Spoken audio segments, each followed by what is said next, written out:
সুপ্রিয় শিক্ষার্থীবৃন্দ, আজকে আমরা রাইট ফর্ম ভার্ব নিয়ে আলোচনা করব। এই রাইট ফর্ম ভার্ব নিয়ে অনেকের মধ্যে অনেক ধরনের জিজ্ঞাসা রয়েছে যে এটি প্রশ্নমান 5, কিন্তু বই খুললে রুলস 90 থেকে 100টি। কি করে এটি সঠিকভাবে অ্যান্সার দেওয়া সম্ভব? একটু ঠান্ডাভাবে চিন্তা করতে হবে। রাইট ফর্ম অফ ভার্ব অর্থাৎ ফর্ম অফ ভার্ব, মূল জিনিসটা হলো ফর্ম অফ ভার্ব। এই ফর্ম অফ ভার্ব সম্পর্কে আগে ধারণা থাকতে হবে এবং 2-3টি নিয়ম ভালোভাবে যদি আয়ত্ত করা যায়, 2-3টি নিয়ম, তাহলে মোটামুটি 10টি ফিল ইন দ্য ব্ল্যাঙ্কসের মধ্যে 7-8টি দেওয়া সম্ভব হবে। তাহলে আমরা আগে দেখি রাইট সঠিক ফর্ম অফ ভার্ব, এটি মেইন বিষয়, form of verb.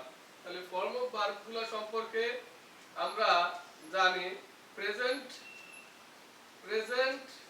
Form, past form, past participle form. এছাড়া ভার্বের সাথে আইএনজি হতে পারে, এগুলোই সাধারণত আমরা দেখি। আর একটি জিনিস আমাদেরকে বুঝতে হবে, প্যাসিভ সেন্স, প্যাসিভ ভয়েসটা আমাদেরকে বুঝতে হবে।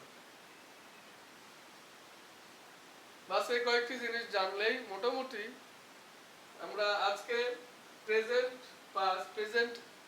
এখন দেখি আমরা প্রেজেন্ট ফর্ম, ভার্বের প্রেজেন্ট ফর্ম কখন হবে, ভার্বের পাস্ট ফর্ম কখন হবে। এই দুটো জিনিস যদি আমরা বুঝতে পারি, তাও ন্যূনতম 6-7টি অ্যান্সার সঠিকভাবে দেওয়া সম্ভব হবে। আজকে আমরা প্রেজেন্ট ফর্ম এবং পাস্ট ফর্ম এবং পাস্ট পার্টিসিপল ফর্ম নিয়ে আলোচনা করব। প্রেজেন্ট ফর্ম, পাস্ট ফর্ম এবং পাস্ট পার্টিসিপল ফর্ম নিয়ে আলোচনা করব। তাহলে প্রেজেন্ট ফর্ম কখন হবে? অবশ্যই প্রেজেন্ট ইনডেফিনিট টেন্স হলে ভার্বের প্রেজেন্ট ফর্ম হবে। পাস্ট ফর্ম কখন হবে? পাস্ট ইনডেফিনিট টেন্স হলে ভার্বের পাস্ট ফর্ম হবে। আর সেন্টেন্সটি যখন প্যাসিভ ভয়েসে থাকবে তখন ভার্বটি হবে পাস্ট পার্টিসিপল। তাহলে প্যাসিভ ভয়েসের ক্ষেত্রে আমরা ভার্বের পাস্ট পার্টিসিপল বসাবো। আমরা কয়েকটি উদাহরণ যদি দেই, a student always owe to his teachers। এখানে রাইট ফর্ম ভার্ব কি হবে? আমাদের নবম দশম শ্রেণীতে একটি বক্স দেওয়া থাকে কয়েকটি শব্দের,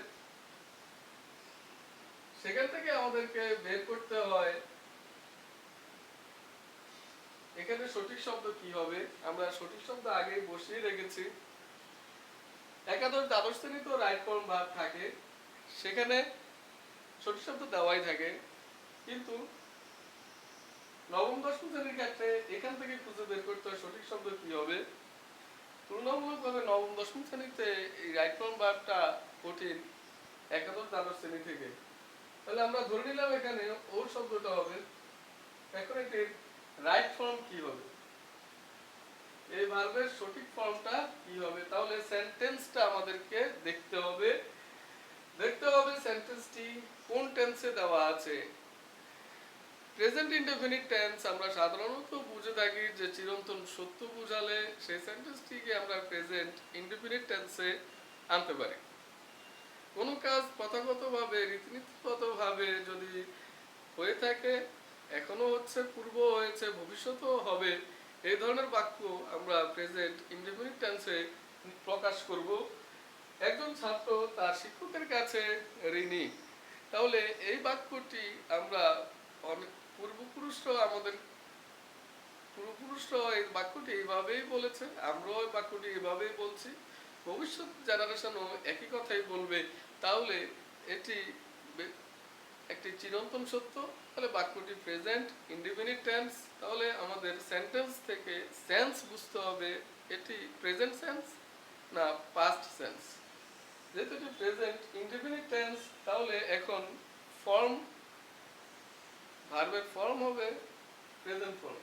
প্রেজেন্ট ইনডিফিনিট টেন্সে ভার্বের প্রেজেন্ট ফর্ম। এখন প্রেজেন্ট ইনডিফিনিট টেন্স এটি প্রেজেন্ট ফর্ম দেওয়াই আছে।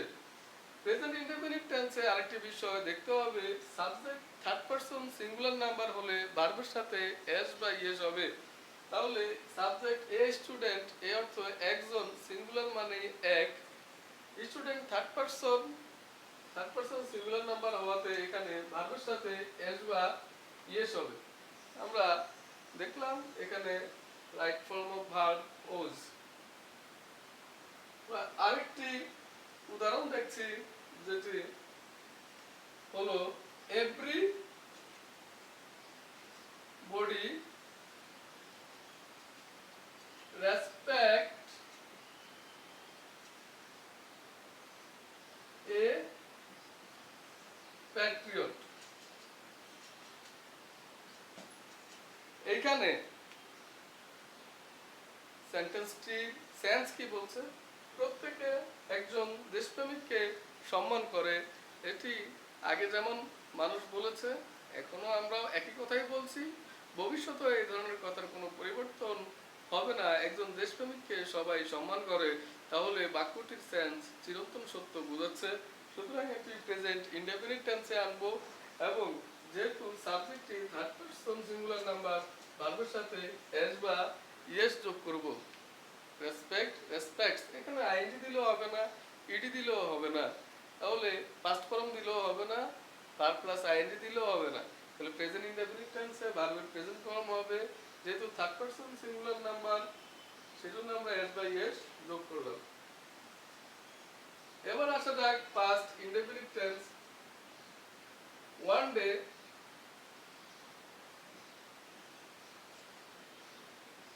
মিনা and her parrot, আমরা প্যারট লিখলাম না, মানে মিঠু লিখলাম, climb a tree to pick a mango। এখানে সেন্টেন্সটি পড়ে দেখতে হবে এটার সেন্স কি বলছে। ওয়ান ডে অর্থ একদিন, একদিন মিনা এবং মিঠু। তাহলে একদিন আমি গিয়েছিলাম, একদিন আমি এসেছিলাম, একদিন সে কথাটি বলেছিল, একদিন এরকম একটি ঘটনা ঘটেছিল। তাহলে এটি একদিন দিয়ে আমরা পাস্ট অতীতের কোনো কথাটাই সাধারণত প্রকাশ করি। তাহলে এ বাক্যের সেন্স বলতেছে যে এটি অতীত। তাহলে একদিন মিনা এবং মিঠু একটি গাছে চড়ে না চড়েছিল, একদিন মিনা এবং মিঠু একটি গাছে চড়েছিল। তাহলে এটি অতীত সেন্স। তাহলে পাস্ট ইনডেফিনিট টেন্সে চলে আসছে বাক্যটি। তাহলে আমরা এখানে পাস্ট ইনডেফিনিট টেন্স হলে ভার্বের পাস্ট ফর্মটাই বসাবো। তাহলে ক্লাইম্বের first form climbed.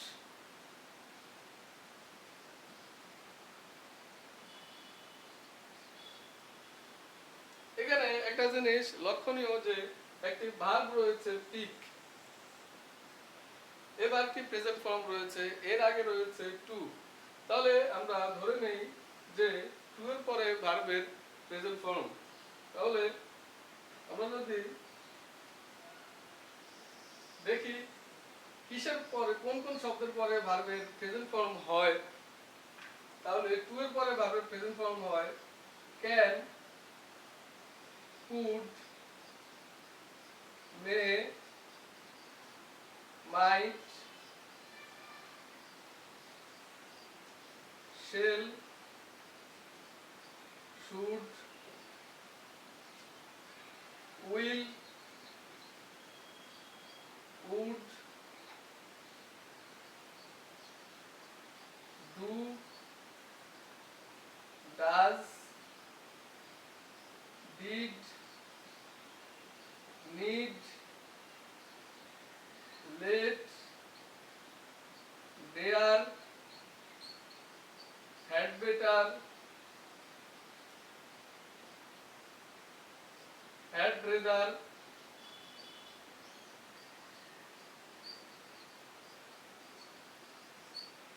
Better, would rather, এই শব্দগুলোর পরে ভার্বের প্রেজেন্ট ফর্ম হবে।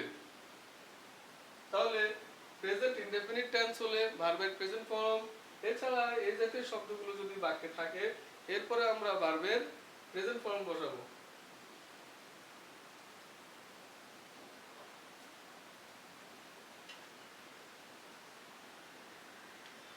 She picked the mango. তাহলে মিনা মিঠু গাছে চড়েছিল, সে আমটি পারে না আমটি পেড়েছিল।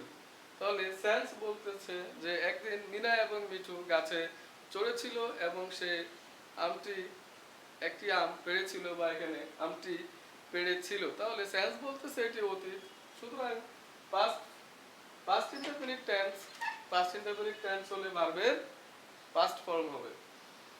তাহলে পিকের পাস্ট ফর্ম পিকড। আমরা দেখলাম প্রেজেন্ট ইনডেফিনিট এবং পাস্ট ইনডেফিনিট ভার্বের প্রেজেন্ট ফর্ম এবং ভার্বের পাস্ট ফর্ম সঠিকভাবে বসানোটা আমরা দেখলাম। এখন আমরা প্যাসিভ সেন্সটা দেখছি। দে রিমেম্বার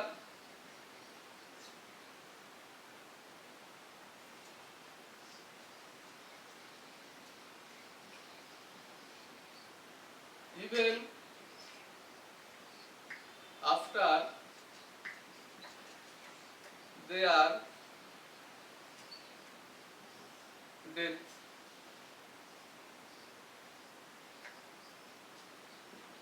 এখানে বাক্যটি যদি আমরা অর্থ করি, তারা মৃত্যুর পরে স্মরণ করে, এটা সম্ভব না। তাহলে মৃত্যুর পরে তাদেরকে স্মরণ করা হয়, অর্থাৎ তারা নিজেরা স্মরণ করে না।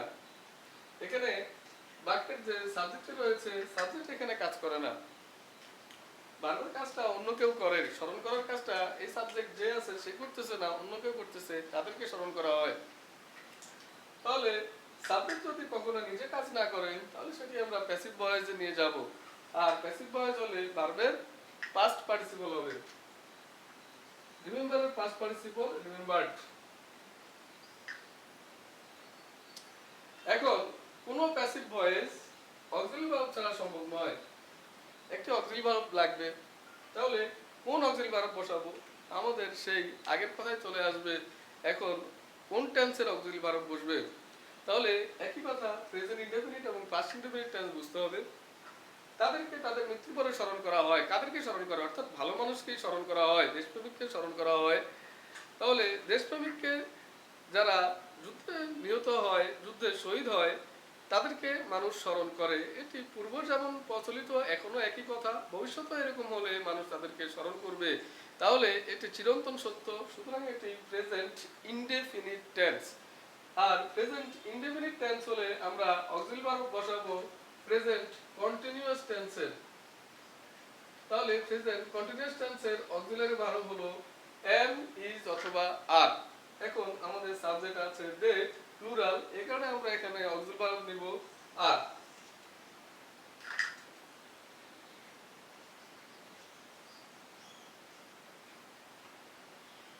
এখানে অক্সিলারি ভার্ব নিব আর, যেহেতু সাবজেক্টটি প্লুরাল। আর যদি সেন্টেন্সটি পাস্ট ইনডেফিনিট টেন্স হতো তাহলে আমরা নিতাম পাস্ট কন্টিনিউয়াস টেন্সের অক্সিলারি ভার্ব ওয়াজ বা ওয়ার। তাহলে they are remembered even after their death. A patriot লাভ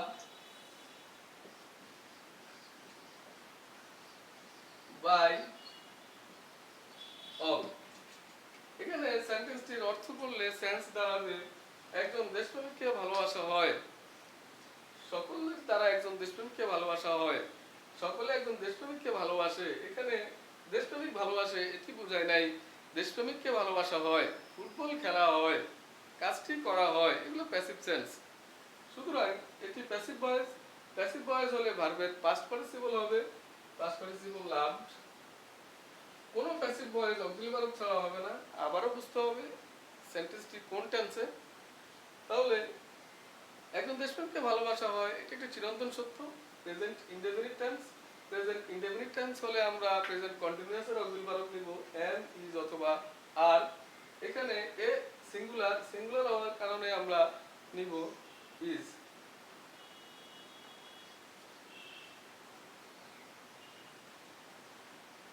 মোটামুটি এই কয়েকটি নিয়ম যদি তোমরা ফলো করো, আশা করি রাইট ফর্ম ভার্বের 90% সমস্যা থেকে তোমরা উত্তরণ পাবে। তোমরা ভালো থাকবে, সুস্থ থাকবে। আল্লাহ হাফেজ।